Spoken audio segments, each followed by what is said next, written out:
Kemajuan teknologi yang sangat pesat sekali pada saat ini itu membuat kita tentu tak terlepas dari yang namanya gadget, dari yang namanya handphone. Hal itu membuat yang namanya komunikasi, tentunya interaksi sosial yang ada, itu sangat mudah dilakukan. Nah, tapi efeknya apa? Banyak kemudian daripada kita itu tidak sadar ternyata telah merusak iman kita secara tidak sadar. Merusak iman kita secara tidak sadar yang perlahan-lahan itu membuat batas iman kita dengan kekafiran itu menjadi pudar. Apakah ini saya hanya menakut-nakuti atau memang ada dasarnya? Kita bahas di chapter kali ini.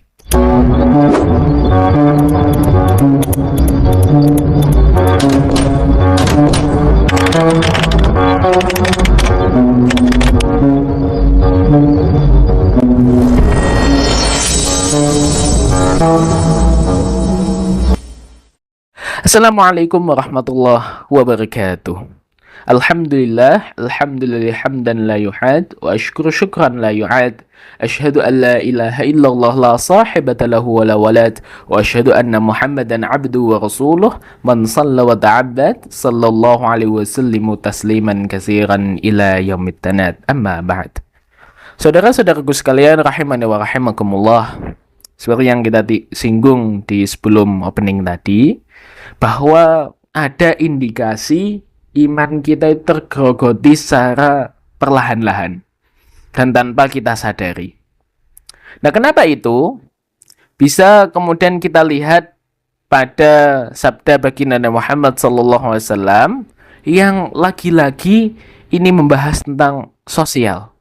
Karena sering kemudian kita bahas bersama, diskusi bersama, berbagai hadis dari baginda Nabi itu yang selalu menyinggung yang namanya sosial, interaksi sosial, hubungan-hubungan kita dengan manusia. Nah, apakah kemudian mayoritas dari iman atau dari Islam itu sendiri tentang sosial, tentang interaksi? Nah, kita bahas di chapter kali ini juga. Nah, di dalam hadis riwayat Bukhari di nomor 6018 dan di Muslim di nomor 47. Ini juga dicantumkan oleh Imam An-Nawawi rahimahullah dalam kitab Arba'in Nawawi di hadis ke-15. Ini sering kemudian kita dengar karena cukup masyhur. Redaksinya seperti ini. An Abi Hurairah radhiyallahu an, dari Abu Hurairah, semoga Allah meridainya, anna Rasulullah sallallahu alaihi wasallam, sungguh Rasulullah sallallahu alaihi wasallam qala, ia berkata, man kana yu'minu billahi wal yaumil akhir, barang siapa yang beriman kepada Allah dan hari akhir, falyakul khairan aw liyasmut, maka ia akan berkata baik atau diam. Wa man kana yu'minu billahi wal yaumil akhir, dan barang siapa beriman kepada Allah dan hari akhir, falyukrim jarah, maka ia akan memuliakan tetangganya. Wa man kana yu'minu billahi wal yaumil akhir, dan barang siapa beriman kepada Allah dan hari akhir, maka ia juga falyukrim dhaifah, akan memuliakan tamunya. Rawahu Bukhari dan Muslim. Hadis riwayat Bukhari Muslim. Nah, dalam hadis ini sering kita lihat ya di kaos-kaos atau di tulisan di media sosial ya, atau kita dengar sendiri yang awal, bagian awal, falyakul khairan aw liyasmut, diam atau berkata baik atau diam. Nah, ternyata itu berkata baik atau diam itu merupakan salah satu dari trilogi dalam hadis yang satu ini. Jadi lengkapnya ketika kita ingin yu'minu billahi wal yaumil akhir, itu harus falyakul khairan aw liyasmut, atau kemudian falyukrim jarah dan falyukrim dhaifah. Kita harus berkata baik, berbuat baik kepada tetangga kita, dan berbuat baik kepada tamu-tamu kita. Dan dalam hadis ini, ketika kita telah lebih lanjut, maka ada poin-poin yang disinggung yang ternyata ini semuanya berkaitan dengan dosa-dosa horizontal. Dimana kalau kita perhatikan di konsep yang sebelumnya kita bahas, itu ada yang namanya vertikal dan horizontal. Vertikal dan horizontal. Dimana vertikal itu hablum minallah dan horizontal adalah hablum minan nas. Dan di dalam hadis ini Nabi SAW sebutkan ketiga-tiganya itu tentang dosa horizontal, di mana didasari dengan suatu yang vertikal, suatu tentang iman. Man kana yu'minu billahi wal yaumil akhir. Dan ketiga-tiga ini, berkata baik atau diam, memuliakan tetangga dan juga memuliakan tamu, itu bisa kita katakan sebagai bukti daripada keimanan kita. Bahkan Ibnu Rajab Al-Hambali mengatakan bahwa ya, di dalam Jami'ul Ulum wal Hikam, di salah satu kitabnya, itu di 3 poin ini itu merupakan semua bentuk dari kebaikan. Jadi semua bentuk kebaikan di dalam Islam itu terangkum dalam 3 poin ini. Berkata baik, memuliakan tetangga dan memuliakan tamu. Nah, bahkan Imam Abu Muhammad bin Abi Zaid itu pernah mengatakan bahwa jadi dalam Islam itu ketika disebutkan sumber-sumber adab itu sekitar ada 4 hadis. Nah, salah satunya hadis ini. Lalu bagaimana? Apakah betul-betul hadis ini sangat penting? Lalu kenapa kemudian di era perkembangan zaman yang sangat pesat ini merupakan salah satu bukti bahwa iman kita terancam? Bisa kita lihat pada ibaratnya paragraf pembukanya, kalimat pembukanya, man kana yu'minu billahi wal yaumil akhir. Barang siapa yang beriman kepada Allah dan hari akhir. Nah, di sini baginda Muhammad SAW sebetulnya ingin menyampaikan bahwa ketika ada seorang muslim yang ingin membuktikan keimanannya, ingin semua orang tahu bahwa dirinya adalah beriman kepada Allah dan hari akhir, maka yang harus ia lakukan sebagai bukti konkret yang nyata itu dengan 3 hal tersebut, dengan trilogi tersebut. Berkata baik, memuliakan tetangga dan memuliakan tamu. Bahkan di hadis yang lain Nabi SAW sabdakan, mukmin yang muslim yang sempurna, mukmin yang sempurna itu adalah yang paling baik akhlaknya. Dan ketiga itu adalah semua berkaitan dengan akhlak. Lalu pertanyaan, mengapa hanya keimanan Allah dan hari akhir saja yang disinggung? Kenapa kemudian tidak ke-6-6-nya Nabi sampaikan? Nah, ini perlu kita bahas juga, yakni karena tentunya kita itu semua itu dari Allah. Perjalanan kita itu bermula ketika Allah menciptakan kita. Nah, tujuan akhirnya itu ya hari akhir. Jadi ini seperti sebuah rangkuman di mana man kana yu'minu billahi wal yaumil akhir, seperti baginda Nabi ingin sampaikan bahwa kita itu berasal dari Allah dan nantinya akan menuju hari akhir. Sehingga perlu mengamalkan sabda Nabi yang berikutnya. Juga ketika kita hanya beriman kepada Allah saja, kemudian kita berbuat dosa yang berkaitan dengan Allah seperti kita lalai terhadap sholat, lalai dengan perintah-perintah yang lain, maka kita cukup taubat saja. Tapi ketika kita membahas tentang dosa-dosa horizontal yang nanti kita akan bahas di trilogi tersebut, maka tidak cukup dengan bertaubat. Ketika kita menyakiti teman kita, menyakiti tetangga kita, menyakiti saudara-saudara kita, maka tidak cukup hanya kita bertaubat. Karena itu bukan hanya berkaitan dengan Allah, tetapi juga berkaitan dengan horizontal. Makanya saya sebut sebagai dosa-dosa horizontal yang terangkum pada hadis ini. Nah, bagaimana caranya? Caranya dengan meminta maaf. Nah, kalaupun tidak tersampaikan maaf tersebut, maka nantinya akan diproses di hari akhir. Mulai ada pengadilan, kemudian ada bahkan ketika kita berhutang di dunia ini, kemudian belum kita lunasi, besok di hari akhir akan ditagih. Bukan dengan uang kita, tetapi dengan amalan-amalan kita. Nah, terserah kemudian bagaimana, apakah kita akan percaya atau tidak. Yang terpenting adalah hari akhir itulah merupakan tujuan kita. Nah, bukti daripada kita mengimaninya, maka kita harus mempersiapkan bahwa saya dari Allah Subhanahu wa taala, saya akan menuju hari akhir, di mana hari akhir itulah saya mempertanggungjawabkan semua perbuatan saya di dunia, maka saya akan bertanggung jawab. Lah, caranya ketika kita ingin bertanggung jawab dan tidak mau memiliki beban di hari akhir, maka dengan trilogi ini kita berkata baik atau diam, memuliakan tetangga dan memuliakan tamu.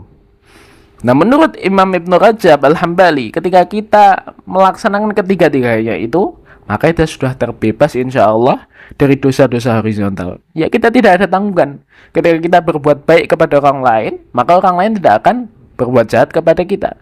Karena feedback yang ada itu pasti baik. Dan kemudian ketika kita membahas satu persatu, ini cukup menarik. Di mana ternyata di zaman teknologi yang sangat berkembang pesat ini, ketiga-tiganya itu menghadapi krisis yang luar biasa di antara kita.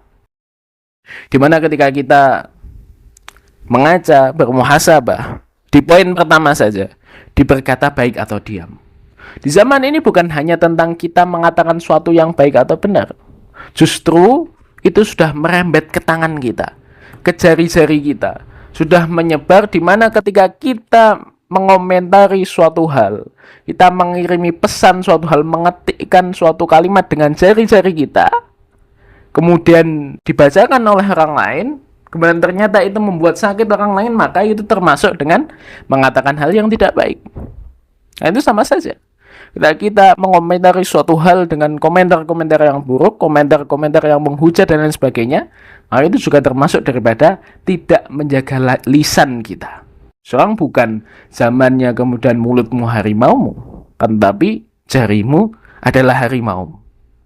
Bahkan Imam Syafi'i rahimahullahu ta'ala menyampaikan bahwa ketika kita ingin berbicara, kita harus berpikir terlebih dahulu.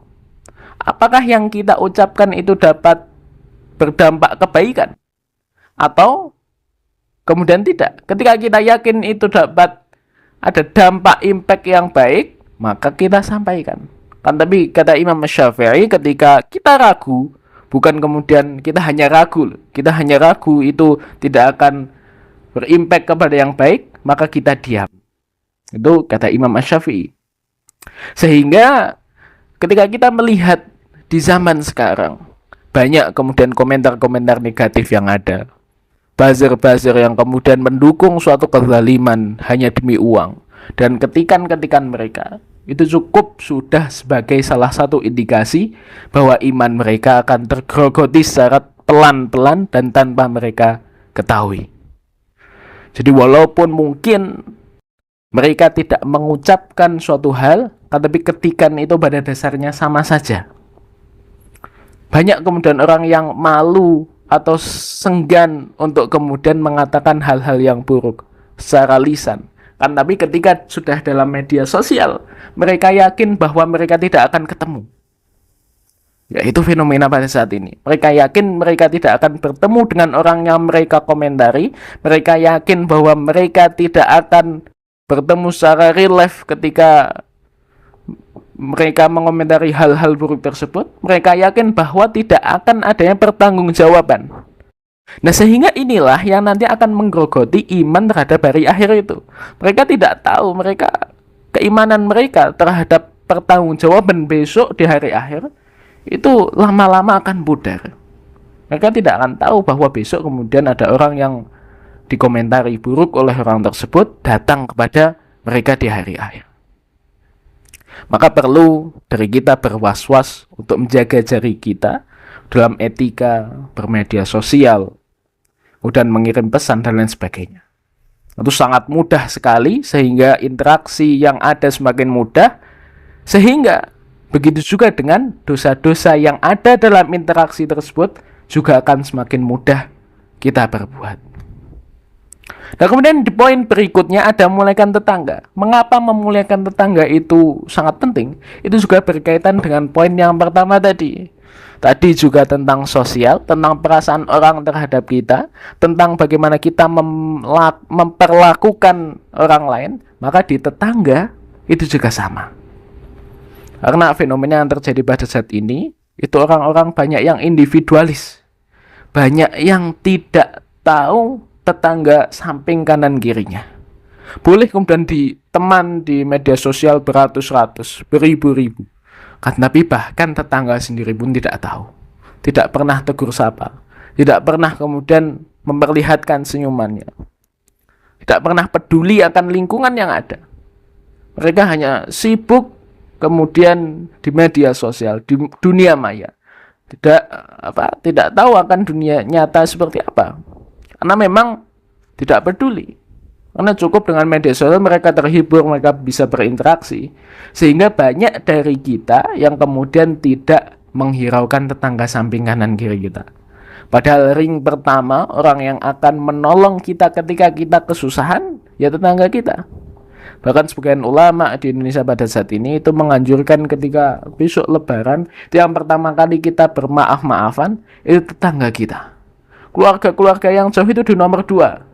Yang pertama dan yang terpenting itu adalah tetangga kita. Karena kita sering kemudian berbuat buruk. Kita sering kemudian menyinggung perasaan tetangga tersebut. Maka perlu dari kita untuk menghilangkan individualis itu yang tidak penting. Kita hilangkan, kita letakkan handphone kita sekejap, kita keluarkan diri kita injakkan rumput di depan rumah kita sapa tetangga kita. Sehingga itulah yang nantinya akan mempererat interaksi sosial yang ada, hubungan sosial yang ada, tali silaturahmi yang ada, sehingga hablum minannas, hubungan horizontal yang ada itu akan tetap seimbang. Begitu juga dengan poin ketiga, memuliakan tamu. Karena tadi yang tetangga itu adalah kehidupan yang menetap, maka tamu inilah kehidupan yang datang silih berganti. Ya, ini bukan tentang soal apa, ini tentang kalau bisa katakan sebagai networking dan hospitality. Jadi bagaimana kemudian kita menjalin networking tersebut? Ya itu dari memuliakan tamu. Ketika kita acuh tak acuh dengan tamu kita, maka orang segan untuk datang ke rumah kita. Kita tidak ada teman, tetangga pun akan segan untuk bertamu di rumah kita. Sehingga Syekh Ismail Al-Ansori itu memberikan tips kepada kita, tips simple untuk memuliakan tamu. Hanya sekedar 3, kita memberikan muka yang bahagia, kita memberikan obrolan yang menyenangkan, dan kita memberikan makanan yang mengenakan. Jadi seperti itu. Hanya 3 saja menurut Syekh Ismail Al-Ansori. Kita memberikan muka, obrolan, dan juga makanan. Itu cukup untuk kita yukrim dhaifah. Kita untuk memuliakan tamu itu cukup dengan 3 itu, muka, makanan, dan juga obrolan. Dan itu sudah cukup untuk kemudian kita membangun jaringan yang ada, membangun interaksi yang ada, sehingga kinerja kita dalam duniawi khususnya itu bisa sangat luar biasa sekali. Karena kalau kita hanya mengandalkan otak kita, mengandalkan skill kita, itu tidak bisa. Oke lah, kemudian skill kita luar biasa, pengalaman kita banyak sekali. Nah, akan tapi kemudian seorang yang kita kenal itu tidak ada satupun, maka sia-sia. Orang yang pintar tetapi hanya memiliki 1 teman itu tidak akan bisa apa-apa. Tetapi orang yang bodoh sekalipun ketika memiliki 1000 teman, maka ia akan berkuasa.